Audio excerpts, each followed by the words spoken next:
CM rise school की जमीन को लेकर फिर बवाल खड़ा हो गया। नगर पालिका द्वारा सीएम राइज स्कूल के लिए भूमाफिया आजना के अवैध कब्जे वाले खेत नंबर 38 पर बनाना था, लेकिन नगर पालिका की परिषद बैठक में इस जमीन को छोड़ते हुए गरीब ईंट भट्टा संचालक की जमीन का प्रस्ताव पारित कर दिया गया, जिसको लेकर जहां कई पार्षद विरोध में आ गए, वहीं ईंट भट्टा वालों में भी आक्रोश फैल गया। अब बड़ा सवाल ये उठ रहा है कि राजस्थान के भूमाफिया उदयलाल आजना और विक्रम आजना द्वारा अवैध तरीके से कब्जा की गई 1000 करोड़ की जमीन को भाजपा नेता क्यों बचाने में लग गए और बदले में गरीब ईंट भट्टा वालों पर क्यों कहर डाल रहे हैं। इस बात का विरोध परिषद की बैठक में खुलकर हुआ। पार्षद हरगोविंद दीवान और भरत अहीर ने ईंट भट्टा वालों की जमीन को लेकर तगड़ा विरोध जताया और कहा कि नगरपालिका पहले भूमाफियाओं से जमीन को बचाए और उस पर सीएम राइज स्कूल बनाए, न कि गरीबों की पेट पर लात मारे।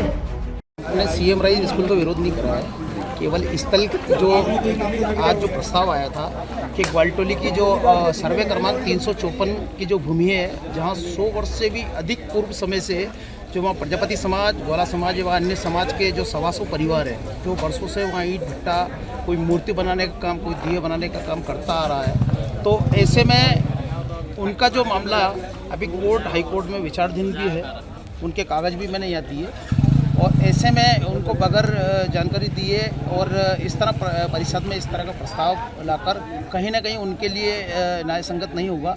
ऐसे में हमने ये इस बात रखी, लिखित में भी दिया कि हम सीएम राइज स्कूल का कोई विरोध नहीं है। उसके लिए और भी जगह जब भूमाफियाओं के कब्जे में कई बहुत सारी जगह हैं, वहाँ बना सकते हैं, लेकिन ये जो जगह है पहले इनका निराकरण अभी तक हाई कोर्ट से कोई नहीं निकला है और एक और ना तो अगर नगरपालिका करे भी तो इनका पहले पूरी तरह से व्यवस्थापन बेहतर तरीके से करे ताकि इनका कोई नुकसान नहीं हो। और ऐसे में मतलब आप 100-125 साल हो गए सर, आपने अपन सब देख ही रहे हैं, गरीब परिवार के लोग हैं, 5000 से अधिक लोग भी अपना रोजगार चलाते थे। ऐसे में अगर उनके साथ अचानक उनको बगैर बताए इस तरह का निर्णय लेते हैं तो ये उनके साथ मान लीजिए अगर वो भवन बनता है तो प्रजापति समाज क्या करेगा? उनका अभी मामला कोर्ट में है, हाई कोर्ट में है, उन्होंने वहाँ दायर कर रखा है, वहाँ से जो भी निर्णय आएगा उसके अनुरूप काम करेंगे। और आपने देखा होगा कि पूर्व में मास्टर प्लान में भी बस स्पेंटा पेट्रोल पंप के पास में वहाँ पर बस स्टैंड और आधे एरिया में आवासीय जो मकान। पहले सीएम राइज स्कूल राजस्थान के कांग्रेस नेता भूमाफिया उदयलाल आजना के अवैध कब्जे वाले खेत नंबर 38 पर बनाया जा रहा था, लेकिन बाद में आजना के अवैध कब्जे वाले जमीन को छोड़कर सीएम राइज स्कूल ईंट भट्टा वालों की जमीन पर बनाने का प्रस्ताव परिषद में पारित कर दिया गया। ऐसे में अब सीएम राइज स्कूल फिर विवादों में पड़ गया। कांग्रेस के पार्षद और हम पार्षद लोग हम शिक्षा और स्कूल के खिलाफ नहीं है, लेकिन बात हो रही है जमीन की। शहर में अन्य कई जमीन है, ये मामला अंग्रेज का टाइम का चल रहा है। आप देखिए इसका रिकॉर्ड भोपाल में है, ग्वालियर में है, नीमच में भी है। और अंग्रेज के टाइम पर ये ईंट भट्टे वाले यहाँ काबिज है। पूर्व में भी कई रघुराज जी की परिषद थी, रघुराज जी ने भी इनको विस्थापित करने का आश्वासन दिया था नगरपालिका परिषद से ही, और ज़मीन देने का भी प्रस्ताव पास करा था।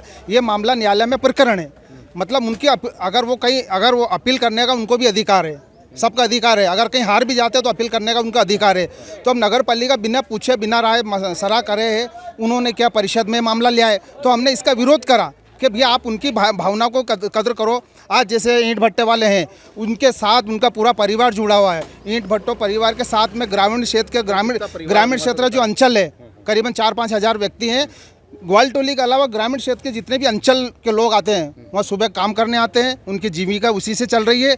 तो इसमें से जो परिषद में लाना है तो ये उनसे पूछ के लाना था, और अभी अपील कर रहे हैं कि तो अपील का इंतजार करना था, उसके बाद ये जो भी करना था उसके बाद करना था। हम शिक्षा के खिलाफ नहीं है, हम सीएम राइज स्कूल के खिलाफ नहीं है। अन्य कई जमीनें जो भूमाफिया को कब्जों में है उस पर सीएम राइज स्कूल बनाना चाहिए। इधर कुमार समाज भी इस प्रस्ताव के विरोध में आ गया।